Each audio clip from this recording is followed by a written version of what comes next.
accreditation guarantee that the activities are done well. That's why we are concerned, because there are many standards. There are many different ratings, but there is no methods on this. So this leave the rooms for greenwashing. There is a lot of greenwashing. Accreditation, it's a way of life. One of the actions that organizations are taking is to focus on issues of pressing importance. What the customers really want out of their accredited certification.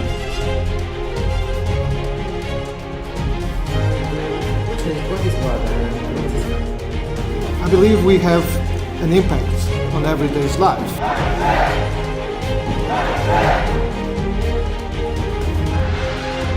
It's important to be inclusive. It is important really to be open. And that will be one additional way to ensure that the voice of industry and user is heard and recognized. Hello and welcome to the second episode of the IAF and ILAC podcast Accreditation Matters, where we discuss with international experts matters of the importance to the quality infrastructure community and the way accreditation can support regulators, global trade and consumers. My name is Rebekka Shixan and I am your host today.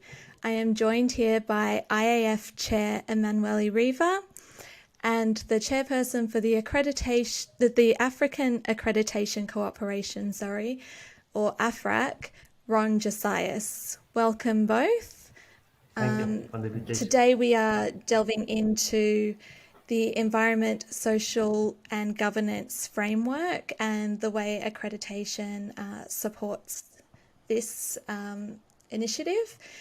But before we get into that, I might hand it over to you both to give a brief introduction into your roles and your experience in this field. We might start with you, Emanuele. Hello everybody, I'm Emanuele Riva. I'm the chair of IAF. IAF is the international network for accreditation that includes accreditation bodies, stakeholders and other partners. And I'm also the Vice General Director of Accredit, that is the Italian National Accreditation Body. It's years that we are working in this field in different schemes. Personally, also in Italy, we are working with the Italian Accreditation Body to develop standards on this regard. And Ron, if you wouldn't mind introducing yourself as well. Good day, everyone. My name is Ron Joziaslar. I'm the chairperson of the African Accreditation Corporation, AFRAC. AFRAC is an association of accreditation bodies on the African continent. My experience in accreditation spans over 25 years, where I worked for the South African National Accreditation Systems, initiating quite a few of the programs that we currently have international recognition for. And I have been the Chief Executive Officer of SANAS for about 11 years until about 2 years ago when my last term expired. I served on the ILAC executive also for about more than 10 years as well. And so, yes, my experience in that component of accreditation, conformity assessment and quality infrastructure issues has been well and good over the past few years. Thank you. Brilliant. Thank you so much. So we'll just dive straight in. Emanuele, for those not in the know, can you tell us a little bit about what is environment, social and governance and why it's so important? Yes, these three words, environment, social and governance, are the three pillars of sustainability. That's why it's so important. And these ESG criteria are important because they make possible to measure the environmental, social, and governance performance of a company on the basis of the standardized approach and shared parameters. So it's a way to measure companies. Otherwise, everybody can declare to be sustainable, but without a real and actual basis. So it's a tool that is used to evaluate the performance of the company and to measure the performance. This started mainly with the Agenda 2030 of ONU. This was in 2015. This is the main step. That's why we are now talking so much. There have been also other events that are important, always in 2015 for Agreement of Paris on the mitigation of the increase of the temperature. And also in Europe, we have the Fit for 55. This is a target in Europe also to reduce the temperature. So there are three important events that are connected to these environmental, social, governance indicators. Excellent. I think you've answered my next question, which was, why are we seeing this shift? Obviously, there's a bit of a push from regulators and the policymakers. Is that correct? Yes, it's correct, but also by the society and by the market. So it's not just only the regulators. The regulators move when the people move. So in this case, the regulators have been able to understand which are the main topics, and so one after the other, now they are developing new regulations that have tackled this problem. Excellent. And Ron, how does accreditation fit into all of this? How do we become accredited to ESG? Is there a management system for this, or where does it actually fit under the IAF MLA or ILAC MRA scope? Yeah. So, Rebekka, thank you very much for that question. Let me touch on also, just expand what Emanuele was saying and just give a concise definition or the way that we would see the ESG issues. Principally, it comes down to acting responsibly in a sustainable manner. So it's a responsibility for organizations in terms of how they manage the environment. So in environmental issues, all the standards that we currently have that deals with environmental protection issues becomes quite important in there. Accreditation got a big role to play in that. The same goes for our social welfare issues of how do we treat people, and how do we make sure that the decisions that we make and the actions that companies take and the impact that have on the people is not detrimental to the people and to the environment as such. And therefore, accreditation has an important role to play in the health and the safety of people as well. For instance, if we look at, for instance, refineries that produce oil, the gas that we use in our motor vehicles, etc., it exposes people to a lot of danger. If something goes wrong, for instance, the accreditation inspection, for instance, got an important role to play to ensure that those equipment and the refineries get operated or operates safely. The same goes for us in terms of the decisions we make in governance, the boards and how they look at the environment and how do we protect the environment. So in all these spheres of ESG, accreditation's got a huge role to play in all assets and all aspects of ESG. Excellent, thank you. Okay, so moving on, I suppose we should break down the elements of ESG and explain a little bit more how accreditation can help support each of the themes.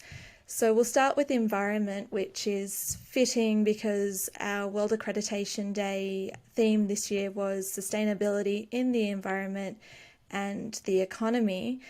Emanuele, do you want to start by letting us know how accredited certifications help support that environmental aspect? Yes. It's important to understand that there are plenty of standards and schemes that are connected to sustainability and on these themes. Of course, most of them are related to environment, but there are also other areas that are important. For environment, the most famous is the ISO 14001, that is now is well established, well used all over the world. It's important also to remember the energy management system, and in this period where energy is so much costly, so it's important to reduce the use of energy. So these two are, I think, the most important example as a management system. However, I'd like to connect this also to the ESG rating. In this period, there are a lot of discussion regarding the sustainable finance.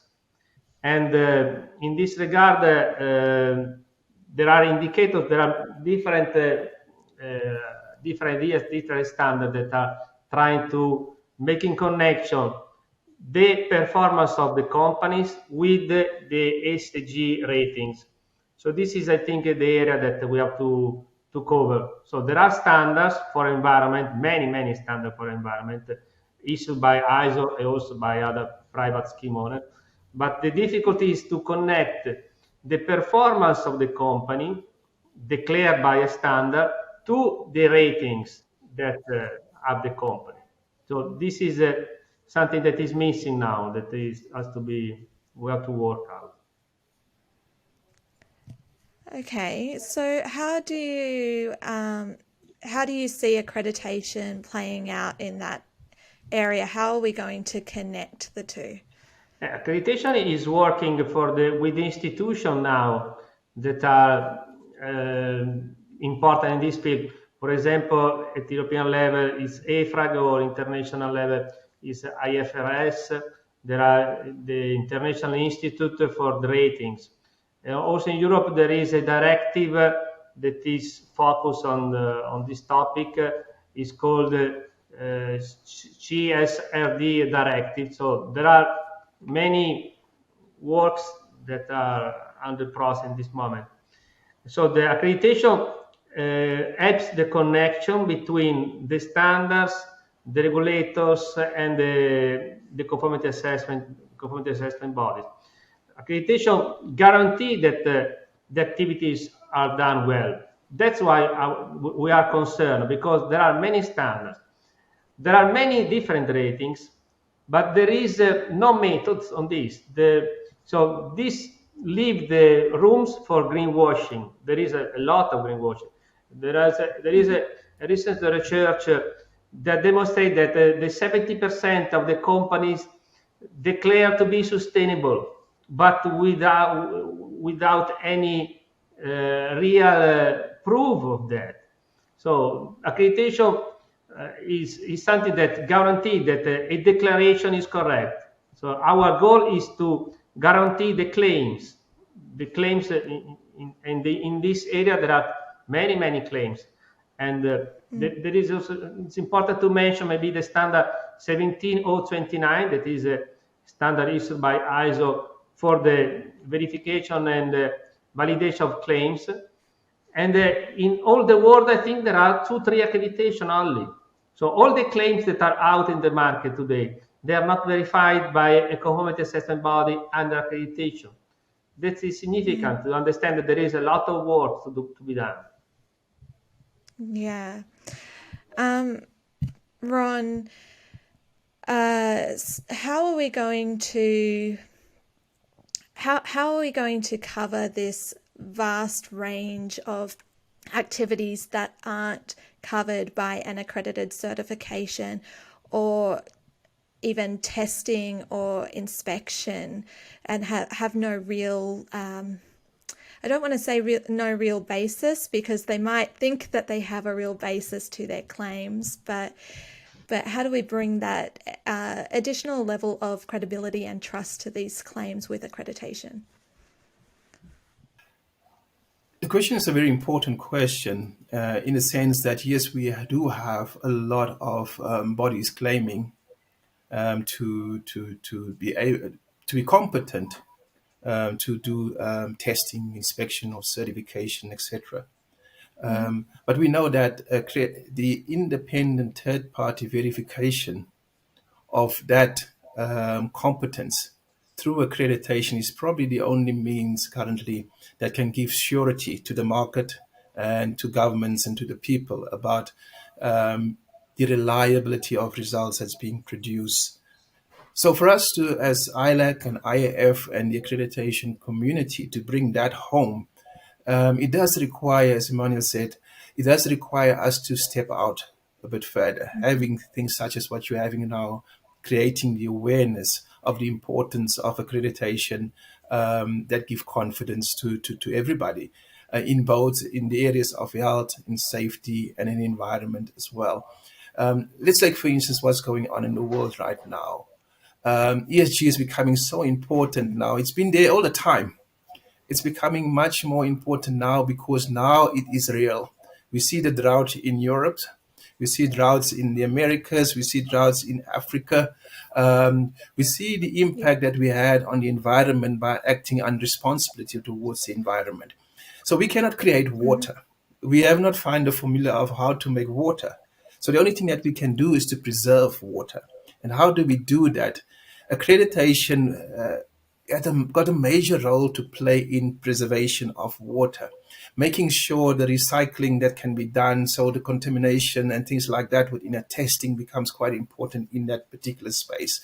As Emanuele said, the environmental standards becomes quite important of how we manage this scarce resource for the next generation. And then when we talk about sustainability, we're talking about a time frame, we're talking about generational impact. So how do we make things better now that can last for the next generation? And so accreditation in all the spheres of inspection, in certification or testing and all of that, got an important role to play to give confidence at the end of the day that the scarce resources that we have, we manage them responsibly.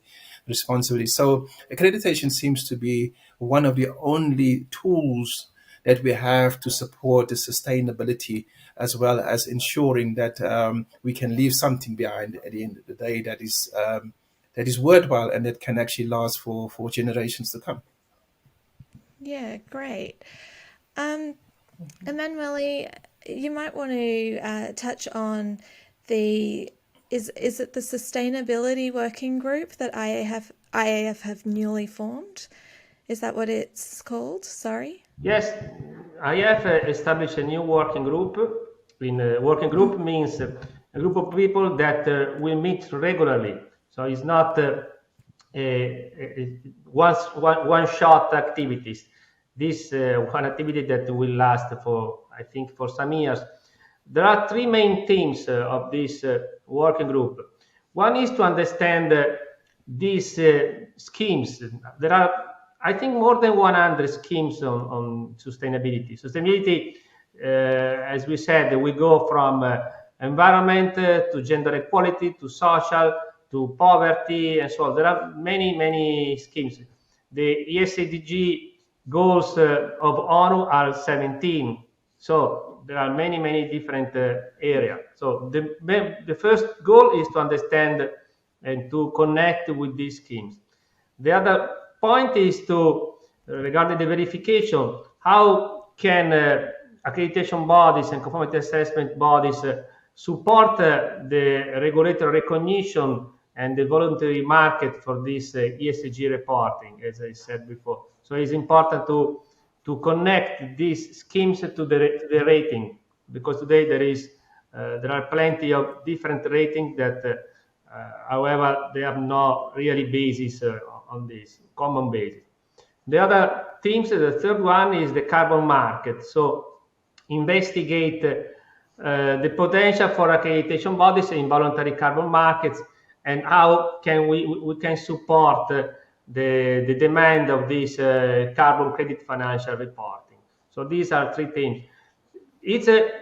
I'm quite proud of this working group because we have been able to involve in a short time really important institutions that demonstrates that there is a real interest.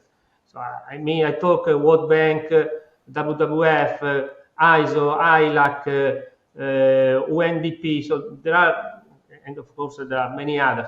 So there are really important institutions that understood the value of this network, and the idea is to really connect these institutions that maybe are working on this team but on their own.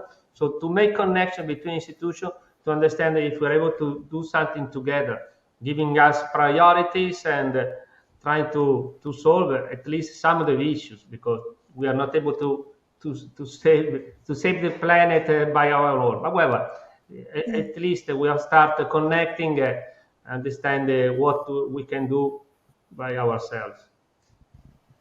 Yeah, so it sounds like it's a huge job, but it sounds like you've got a really good team there helping to try and bring accreditation to the forefront, I guess, in this ESG field, because I think it's really important.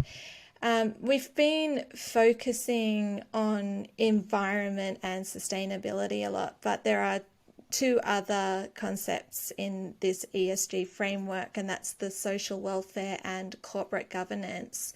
I'll leave this open for either to answer, but how does accreditation affect these two components?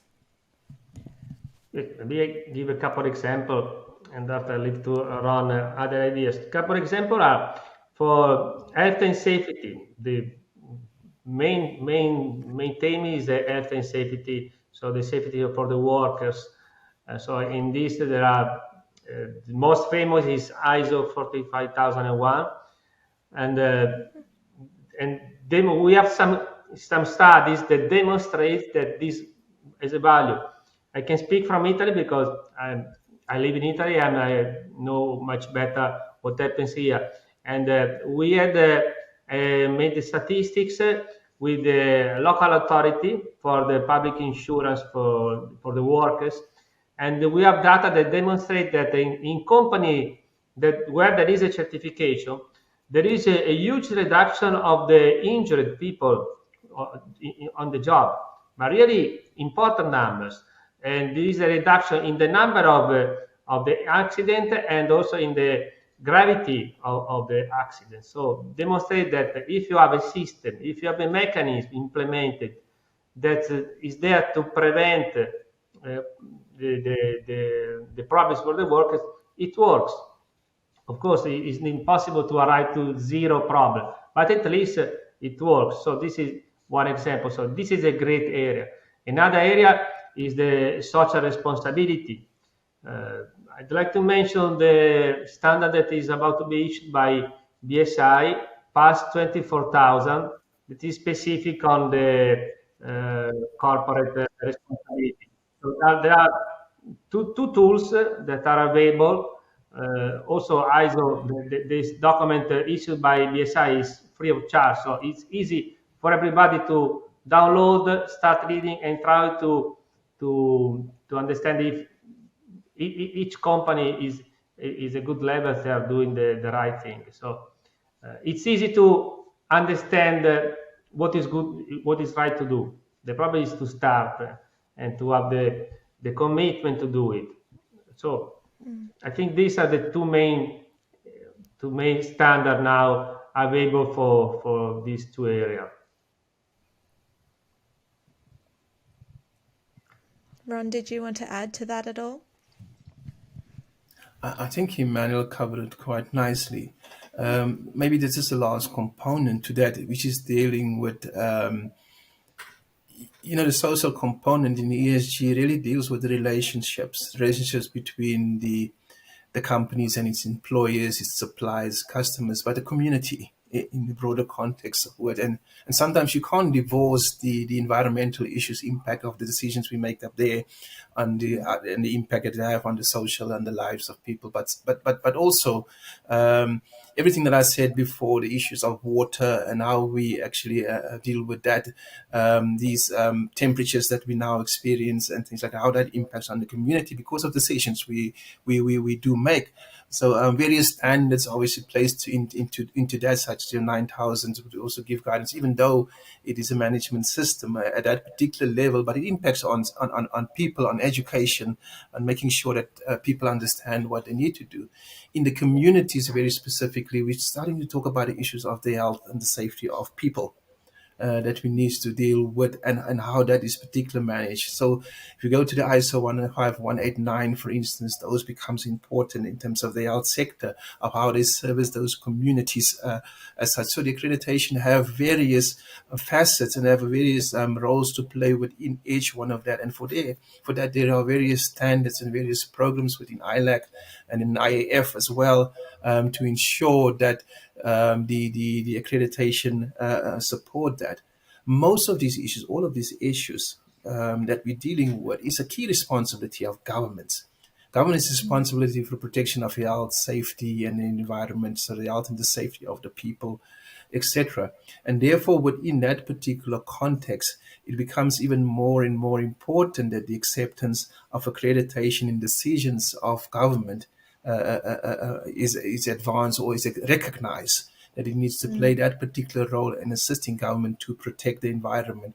But similarly, like the same responsibility or obligation lies within the private sector, that they need to be able to start to recognize the importance of accreditation in whatever they do and how they impact on the community and how they actually offer and become responsible citizens in the implementation of the ESG matters. Well, that sort of leads into my next question, which was going to be, how does this actually support the regulators at the end of the day? Do you want to give a little bit of a pitch maybe to the regulator as to why accreditation is so important in this area? I can give you maybe a couple of examples. It's quite recent. Now IAF approved the new database for managing system certification. This for me will be an important tool for regulators, because regulators, when they buy a massive numbers of things, and they really move the market. But also big companies, they move the market, but they don't know when they buy something, if they are buying something that is in good direction, if they are doing the right thing when they buy something. So this is very difficult to understand. So this database will allow everybody to understand if the company is certified for schemes for environment, for social responsibility, for quality, or for which is the need. So it's important to have the data. If you don't have the data, it will be impossible to make the right decision. So it's important that this tool will be free of charge for the regulators. So it will be easy for them to connect to the database for the public tenders. So everybody talks about the green public procurement. So this is a way to make this real. Otherwise, the regulators will receive a plenty of certificates that could be fake, or that could be maybe without a real value. So if we have an accreditation that guarantees that the certificate is valid and that the scheme is correct, that the scheme is not is there just only to make a declaration of useless part of the problem, but they go to the point. So there is a materiality analysis on the scheme. So the accreditation is really a way to have the guarantee that that certificate has some value. So with the value of the certificate and with the information that the certificate is valid and is correct, this will help the regulators when they make their choice, when they have to perform the green public procurement. So this is an important tool for me, that is also quite new. Other tools could be also some schemes that, as I said before, that demonstrates that there is a reduction of the consumption of the energy, there are many examples in different economies where making connection with certification schemes, you have some reduction that could be injured people, or reduction of impact in the environment, a reduction in the gender diversity. So it depends on which is the goal of the government. So the certification accreditation is tool that is on service to the regulator. They have to tell us which is the need. If the need is environment or whatever, when they identify the need, it's easy to make reference to certification to make a gentle nudge for the company to move. It's easier to price, to give an incentive to the companies to go in this direction instead of making obligation. It's an easy way to move companies to a certain direction instead of just trying to say from this day is forbidden. If you say from this day, if you are certified for this, you have some advantages, then it works. This is what I've learned in this year. Oh, excellent. That sounds like we're moving in the right direction. I think we're almost out of time. So is there any last words you would like to add before we wrap this episode up? My last word is that we are just only starting, of course, a journey. I think that the IAF working group on sustainability is a good achievement, and also the database is a good achievement. So there are many different initiatives. There are also other initiatives that are not only connected to IAF. For example, there is IZ Alliance. So there are other initiatives, and it's good to be in connection with them. So we are not alone. This is also an important message. We are not just only working for us. We are also working with the others at international level, other institutions at international level for the same direction. So this is important. What we understood that we cannot work alone. We have to work also all the others that maybe could be perceived as competitors, but now is not anymore the moment to talk about competitors in this field. So we have to work also with other institutions to understand each other what is good to do. So this is, I think, is changing. Yeah. Ron, any last words from you? Yeah, from my side, at the two levels, government and in the private sector, I think there's normally a misperception that accreditation is there for trade matters only. And I think that's one of the key areas why the acceptance of accreditation within the regulatory space becomes sometimes challenging. But I think, and secondly, there's also a misperception that accreditation is competition, or want to compete with the government institutions such as inspectorates, etc. And I think that is something that perceptions that needs to be broken down or break down, because accreditation is a tool that needs to assess government in its key responsibilities within the ESG matters, in the protection of the environment, the protection of the health and the safety of the people, which is their core functions and such. And accreditation can help to facilitate that and to help them make the key decisions. The other important things today is that the decisions government makes today is no longer only a health and safety issue. It becomes a trade issue. When we start to export food, apples or whatever that might be, there's health and safety issues attached to that. The same when we export meat, it's health and safety issues. So you can't almost divorce the issue of social and environment alone. It's a combination of all of that. And so in all of that, accreditation plays a key role as a tool that can be used to assess government in both those areas. Same goes for the private sector as well. Private sector's aim is to make as much money as it can, but it needs to make that within the most responsible way it can. And therefore, the ESG matters becomes quite important. So accreditation, once again, we have the standards. We have the people and the competencies to perform that particular function to ensure that the tests, inspections, certification results, conformity assessment results can be relied on for them to make informed and right decisions on the way forward. Thank you. Oh, thank you both. I think it's unfortunate that we don't have more time because I think we're really only scratching the surface here. But thank you both for joining us today. I've learnt a lot.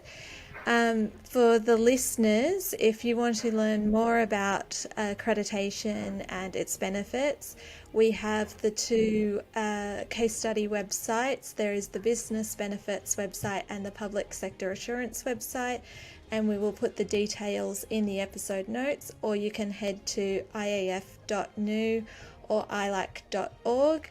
Thank you again, and we'll see you next time. Thank you, bye.